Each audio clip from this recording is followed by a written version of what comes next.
Pozdrav svima, moje ime je Miloš Prelević i u današnjoj epizodi ćemo da idemo da vidimo koje su to greške koje sam ja shvatio da posle 4-5 godina imam na kombiju. Naravno, kad sam pravio kombi, glavne stvari, najbitnije stvari koje su mi bile jeste da što pre ga završim na uštrb koliko toliko kvaliteta i naravno i nekih zakonskih regulativa o kojima nisam imao pojma.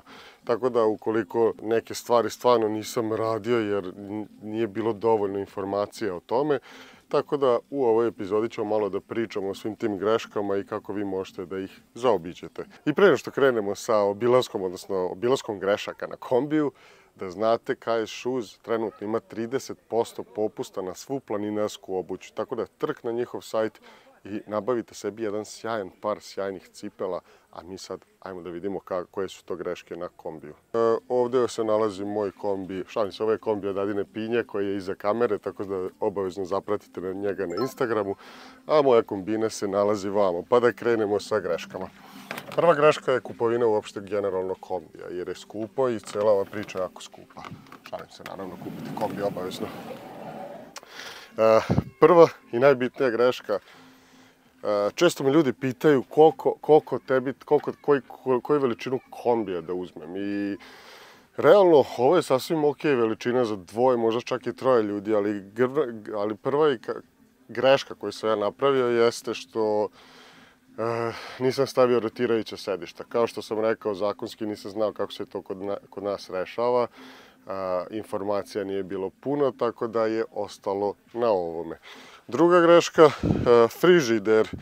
Frižider obavezno bi trebalo uzeti neki veći. Ovaj Dometikov samo spušta temperaturu na nekih 14-15 stepeni od ambijentalne, ako se ne varam, tako da obavezno neki kompresorski frižider, nešto vidjeti ovako bolje.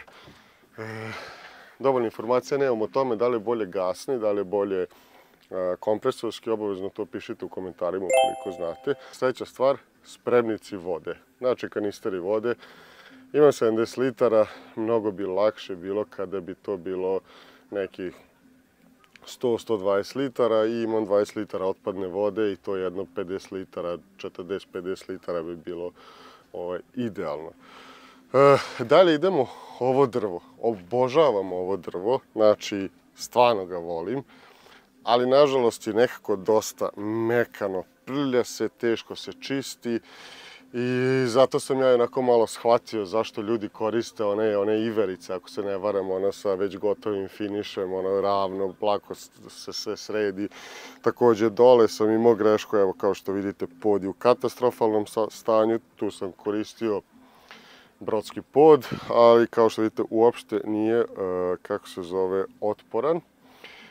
Drugar je koristio neku vrstu, to nije ni laminat, nego to nisam 100% siguran, ali kao neka vrsta gumenog poda koji se spaja i onda ne dozvoljava da prolazi voda tuda, a samim tim izgleda kao drvo. Onda dalje, što se tiče sve ove lamperije, to izgleda kao neka vrsta saune, fali boje, fali malo drugačije da bude, fali to malo interesantnosti, da popuni lepši prostor. Onda dalje idemo visina kreveta.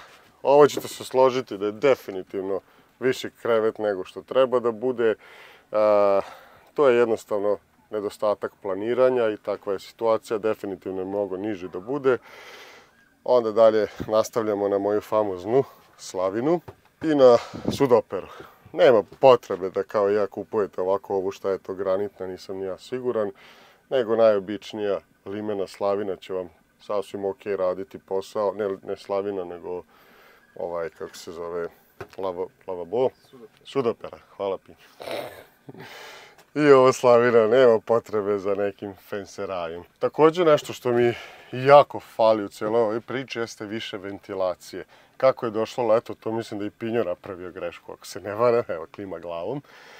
Ja sam stavio jednu ventilaciju, on je stavio jednu ventilaciju i onda kada ovde legnem još je visoko, kada dođe leto, to je, noću se ne može izdržati. Sreća, ovde u kampu smo sada blizu neke reke, pa je onako noć bude hladna, ali kad dođe leto ne može se ni izluftirati, tako da mi tu fali i prozora, fali i još jedna ventilacija.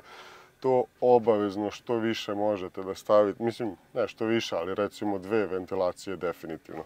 Što se tiče izolacije, Tu se nalazi kamena vuna. Sa njom je dosta teško raditi. Mislim, nije teško raditi, može se to raditi, ali je smaranje.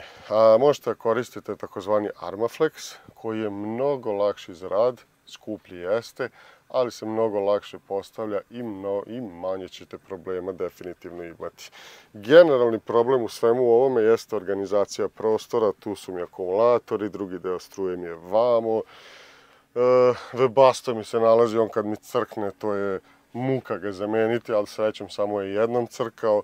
Tako da su to par nekih još problema o kojima dobro razmislite šta da radite. I to je u principu to od mene, ali sad kad je već Pinjo tu, Pinjo, brate, jel imaš ti nešto što bi ovako... Šta si ti zajebao u svom kamperu? Ajde vidimo. Imaš nešto? Imam. Imaš? Imam. Ajde, može? Ajde. Dok se Pinjo namesti, Pinjo inače vodi kajak ture na Uni, vodio, ne znam da li dalje vodi, kakvi su tu planovi. Se čujemo, 1, 2, 3. Čujem te. Čujemo se. Ćao.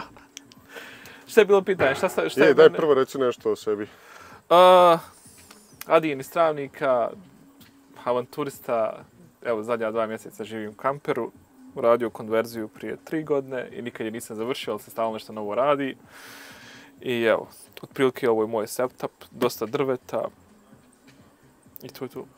I šta ti je najveća greška koju si napravio?